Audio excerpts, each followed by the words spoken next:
केरल में जाकर दहाड़ बैठे तेजस्वी प्रसाद यादव, बिहार में मच गया बवाल।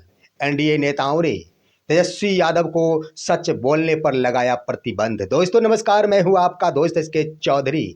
आखिर नेता प्रतिपक्ष तेजस्वी प्रसाद यादव केरल में जाकर दहाड़ सुना दिए हैं, लेकिन दोस्तों ज्यों ही उन्होंने सच्चाई उगली है केरल में जाकर, आखिर बिहार में बवाल मच गया है। आइए दोस्तों आज के इस वीडियो में बताते हैं कि सच उगलने पर तेजस्वी प्रसाद यादव को एनडीए नेताओं के स्तर से नसीहत दी जाती है कि आप जो सच उगले हैं उसके एवज में माफ़ी मांगिए। आइए किस मुद्दे पर आखिर ऐसी नसीहत दी गई है, किसने ऐसी नसीहत दी है, इस पर विस्तार पूर्वक चर्चा करने से पहले आपसे गुजारिश करूंगा, अगर आप मेरे इस चैनल शौर्या हिंदी न्यूज़ को अभी तक सब्सक्राइब नहीं किए होंगे तो कृपया अभी सब्सक्राइब कर लेंगे। दोस्तों सबसे पहली बात दोस्तों मैं बता देना चाहूँगा कि एलडीएफ पार्टी जो केरल में 10 वर्षों से सत्ता में है, उसी के समर्थन में तेजस्वी प्रसाद यादव केरल में जाकर आज अपनी दहाड़ सुनाए हैं वहाँ के निवासियों के बीच में। लेकिन वहाँ जाने के बाद विकास की बातें जो वो कर रहे थे उसका उदाहरण के रूप में उन्होंने बिहार को प्रस्तुत किया। क्या कहा गया था दोस्तों, जरा गौर करेंगे। यहाँ पर तेजस्वी प्रसाद यादव का कहना हुआ कि मेरा मानना है कि एक बार फिर से केरल में एलडीएफ की सरकार बनेगी और उनकी जीत होनी भी चाहिए, क्योंकि यहाँ की विकास को मैं देख रहा हूँ। केरल आखिर काफ़ी कुछ विकास किया है। साथ ही साथ उन्होंने ये बात कही कि मैं विकास को इस कदर समझ रहा हूँ और इसलिए भी समझ रहा हूँ कि मैं केरल का वासी नहीं हूँ, मैं बिहार का वासी हूँ और बिहार पूरे देश भर में सबसे पिछड़ा राज्य है। शिक्षा के क्षेत्र हो या फिर स्वास्थ्य का क्षेत्र, बिहार आखिर पिछड़ा राज्य है। बिहार का विकास, समुचित विकास ना तो शिक्षा के क्षेत्र में हो पाया और ना ही स्वास्थ्य के क्षेत्र में हो पाया है, जिसके कारण केरल में जो विकास मुझे दिख रही है उसके आधार पर मैं समझ सकता हूं कि आखिर केरल में विकास तो जरूर हुई है। इसलिए एलडीएफ की सरकार एक बार फिर से बननी चाहिए। जानते हैं दोस्तों, तेजस्वी प्रसाद यादव आखिर वहां जाकर दहाड़ लगा रहे थे, लेकिन उनके इस दहाड़ पर बवाल मच गया बिहार में। क्यों बवाल मच गया दोस्तों? उनके इस बयान को अब बिहार की अस्मिता से जोड़ दी गई। क्या अस्मिता से जोड़ी गई कि तेजस्वी प्रसाद यादव बिहार से बाहर जाकर बिहार की तौहीनी की है, उन्होंने बिहार की बुराई की है। उन्हें बिहार की बुराई नहीं करनी चाहिए थी। यानी कहने का अर्थ यह है कि आप सच्चाई बाहर में जाकर मत उगलिए।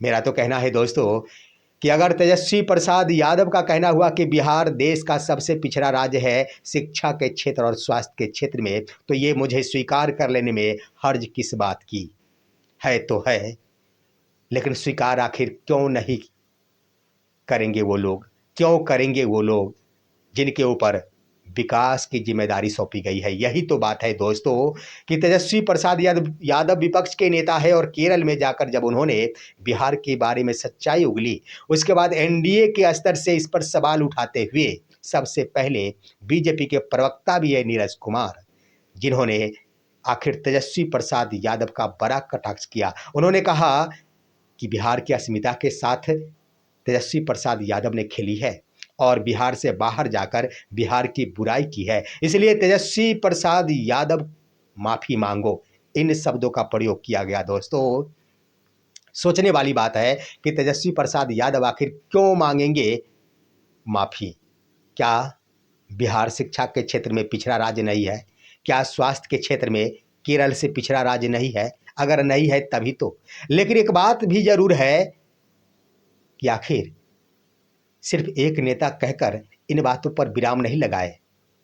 एनडीए के स्तर से, यहाँ बीजेपी के स्तर से प्रवक्ता ने जो ही ये बातें कही, तो जदयू के प्रवक्ता भी है नीरज कुमार, और उन्होंने तो आखिर तेजस्वी प्रसाद यादव को, जानते हैं दोस्तों, इंटर स्टेट पॉलिटिकल क्रिमिनल की संज्ञा दे डाली।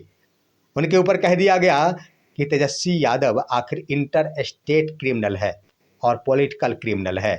साथ ही साथ उनके बारे में कह दिया गया कि इनका क्रिकेट भी फेल है और इनकी पढ़ाई भी फेल है, इन्हें बोलना ही नहीं आता। दरअसल दोस्तों आखिर अपने आप को कुछ न कुछ जरूर बताते नजर आए जदयू प्रवक्ता।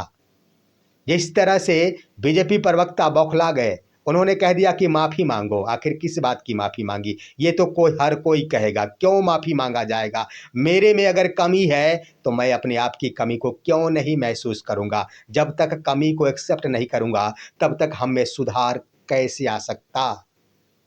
लेकिन आखिर सच उगलने पर इस तरह की नसीहत दी जाती हो तो यह मामला सिर्फ तेजस्वी प्रसाद यादव पर जाकर ही नहीं अटकता है, मामला अटकता है राज्य का विकास भी दोस्तों। क्योंकि अगर बिहार को पिछड़ा कहने पर आपत्ति हो रही है, इसका मतलब है कि बिहार का विकास बाधित नहीं है, बिहार का विकास हो रहा है। बिहार का विकास अगर हो ही रहा है तो आखिर ये बेरोजगारी क्यों? बिहार का विकास अगर हो ही रहा है तो बिहार की शिक्षा जगत ध्वस्त क्यों है? कम से कम ये तो सवाल बनता है। लेकिन देखना है क्या कुछ होता है, और भी बवाल मचने की आशंका है। अभी तो के एक दो नेताओं ने ही तेजस्वी प्रसाद यादव पर तंज कसी है, लेकिन मेरा मानना है कि तेजस्वी प्रसाद यादव को आखिर सच्चाई उगलने के कई ढेर सारे बयान भी सुनने पड़ेंगे। उन्हें या तो कानें बंद करके अपने कामों में लगे रहनी चाहिए या फिर और भी सच्चाई को उगलनी चाहिए। वैसे आप क्या कहेंगे? अपनी राय कमेंट के माध्यम से दीजिए। हमारे इस वीडियो को ज़्यादा से ज़्यादा लाइक और शेयर कीजिए और अब दीजिए अपने दोस्त को इजाज़त। अगले वीडियो तक के लिए नमस्कार।